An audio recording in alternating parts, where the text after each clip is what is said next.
Saawwan kanan qabu jabbileen qaba kan elmamanis jiru wal faana gara 10 ta'aniiru kan hin jalqabe sa'a 2 fi sa'a 3 dhaani.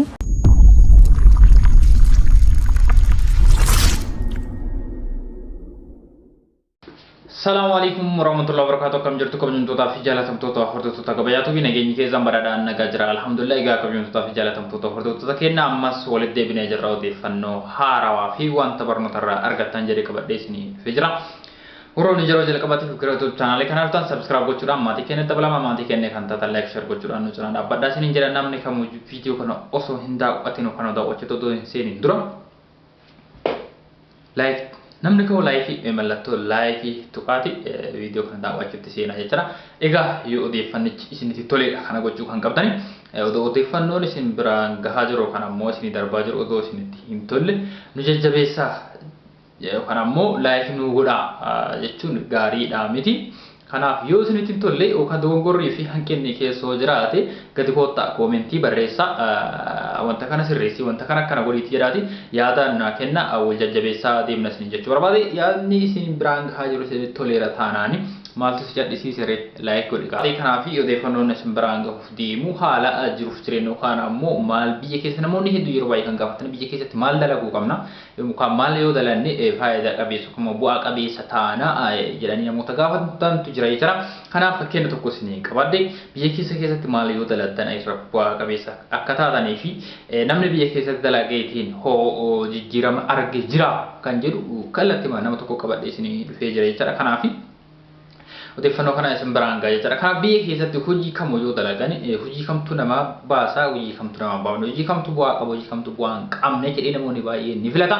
Kun ammoo akkaataa filannoo abbaatiin haa ta'u iyyuu malee hojii kamuu dalannaan hojii kamuu iyyuu hojjannaan wanti nama bu'aa hin qabne hin jiru jechuudha akkaataa hojii abbaatiin. Kanaaf namni immoo hojiitti dandeettii garaagaraa qaba. Kanaaf namni daldalu tokko kan namni suuqa banee daldalu fi namni horii horsiisuu dandeettii garaagaraa qaba. Akkaataa fedhii isaa qaba namni tokko hojjechuun dura fedhii qabaachuu qaba. Kanaaf biyya keessatti yoo daladdani bu'aa qabeessa taatu kanaaf yeroo baay'ee irratti deebiisanii dubbadha waan ta'eef biyya namaa keessa teettanii jireenya keessan jijjiiruu gonkumaa hin dandeettan. Kanaaf ulaagaa hunda guuttattanii gara biyyaa deebi'uu gonkumaa hin dandeettan. Kana jala murtanii beekuudha qabdani erga biyyaa baatanii biyya namaa keessa jiraattanii wanta xiqqoo qabattanii gara biyyaa galtanii ittiin dalagaa uumachuu danda'uudha qabdan malee biyya namaa keessa teettanii manas ijaartanii waan jireenya keessanii geggeessitanis makiinas maalis kanas maatii gargaaruuf gargaaru kana hunda gochuu waggaa 10 waggaa 11 namoota ta'antu jira isaanirraa kan argee hubannoo qaburraa kan ka'e namoota baay'ee dubbisee jira. Kana gochuu hin dandeettan jechuudha. Kanaaf waggaa takka lama teettanii waan biyya keessatti ittiin daladdan yeroo boqochuu si barbaachisetti boqattee yeroo hojjechuu si barbaachisetti hojjettee biyya keessatti jijjiiramuu hin dandeetta. Hojiin biyya keessa akkanatti guutuudha. Akkaataa hojii jireenyi qaalamu miti hamma fedheessaa qaalamu namni dalagetti jireenyi hin qaalamu. Nama dalagetti jireenyi hin qaalamu. Maaliif wanti bituu fi wanti gurgurus qaaliidha yeroo kana. Wanti ati hojjettee gurgurtu kan qottu yoo ta'e wanta ati qottu qottee ni gurgurtaa wanta ati gurgurtu qaalii gatii qaaliitti gurgurtaa isni deebitee bittus qaaliidha. Gaafa tokko walqixa ta'e humaa miidhaa badaas hin qabu. Kanaaf cadhisnee kan bitannu qofa yoo taanedha.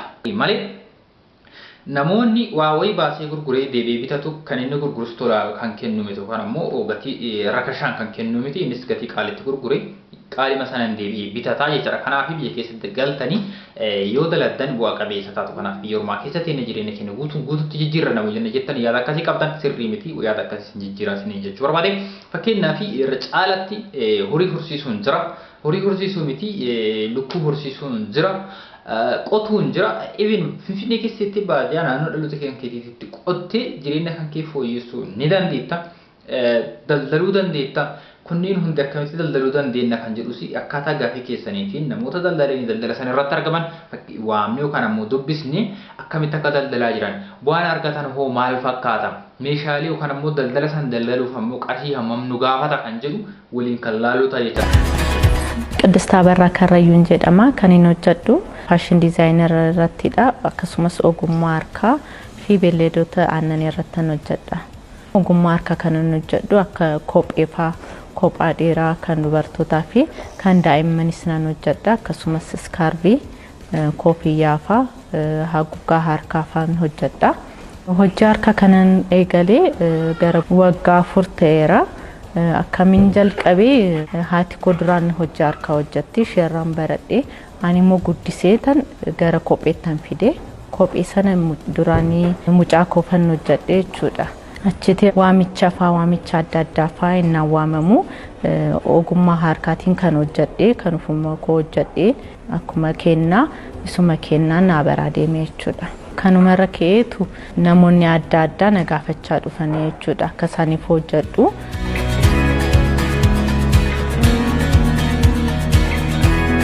Horsiisa loonii kanan jalqabee waggaa 3 na ta'uu fi akkamittan jalqabee warra korradha. Abbaan koo amma lubbuun hin jiru nafsee isaa waaru inni baay'ee hojjetaa ture horsiisa loonii irratti jechuudha. Sarraan baree hojii.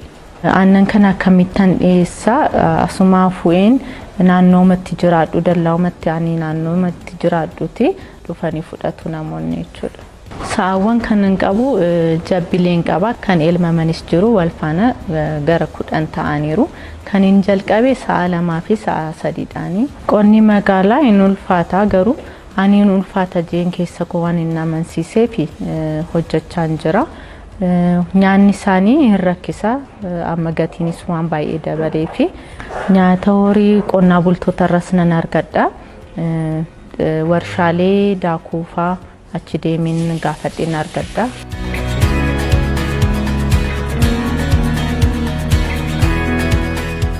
Oolmaan koo guyyaa tokko maal fakkaata dura kaanee ቤተክርስቲያን deemna yookaan yeroo natti gabaabbate immoo abbaa manaa koo faana ijoollee koo faana taane manumatti galata galfanne jechuudha. Ijoollee koo qorsi nyaachiseen ganama mana barumsaatti geessa. Ergan deebi'ee booddee immoo ajaja faa kophee ta'uu danda'a uffata faaf ta'uu danda'a. Isuma najajadhe dura hojjedheetan sa'a dubarratti immoo gara loonittan nuufaa kunuunsa isaaniin ilaalaa bishaan sirriitti dhuguu isaanii naannoo isaanii sirriittan ilaalaa achi deebi'een sa'aatii mana barumsaa innaa ga'u gara mana barumsaatti deemeen ijoollee koo gara manatti gasheen gara horiittan dhufaa jechuudha. Deebi'een aannan fuudhee immoo gara dallaatti naannoomatti aannan itti kennuttan deebi'aa jechuudha.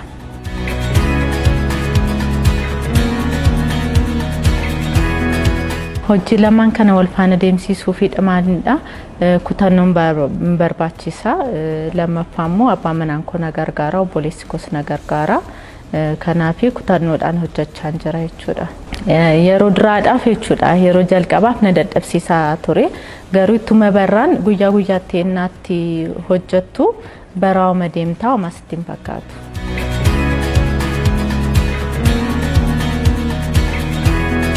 Karoorri koo gara fuulduraa maayinni sa'aawwan aannanii kana babal'isuun barbaada.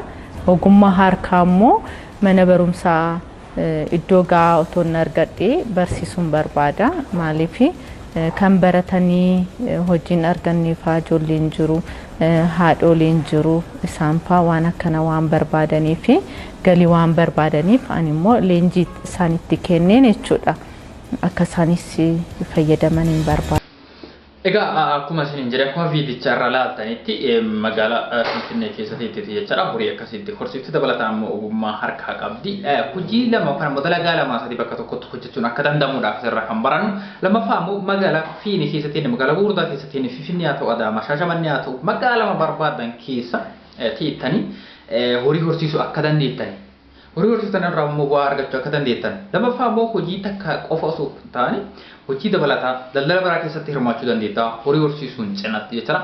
Ogummaa soo qabaattee ogummaa akka isheen ammoo hojjettee kan hojjechuu dandeetta. Dalagaa lama sadii hojjetteetii uf jiraachisuu ni dandeetta. Kana gochuudhaaf qarshii barbaachisa waan ta'eef qarshii qabattanii wanta dalagaa kana itti uummattan qabattanii gara biyyaa galtanii dalagaa yoo uummattan tisbees wanta gaariidha jechuudha. Kanaaf yaada akkasii kana qabaadhaa isin jechuu barbaada.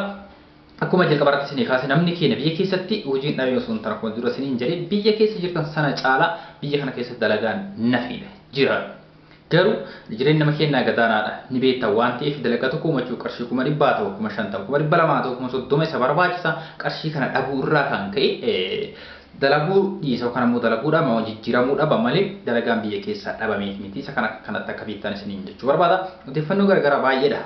Osoo hin taane yuutuubaroota hedduurra isin biraan gaha. Kanaaf kanarratti xiyyeeffattanii akkuma dura isiniin jedhe yeroo booda digaafii keessan irratti hunduufneeti namoota dalagaa kanarratti hirmaatanii bu'aan isaan argatan maali hojii sana hojjechuuf ammoo qarshii hammam akka isaan gaafatuuf isaan barbaachisu waliin kan laallu ta'a. Waan hangumaan waliin turtanii galatoomaa galanii keessan dachara viidiyoo biraatiin hamulee nagaannaaf turasan jecha ammas irra deebi'uudhaan oruun yeroo jalqabaati gurreessuuf chaanaalii kanaaf ta'a sabskiraayib gochuudhaan maatii keenyatti dabalamaa gaafii fi yaaduu qabaatan koomentii jalatti nu barreessaa.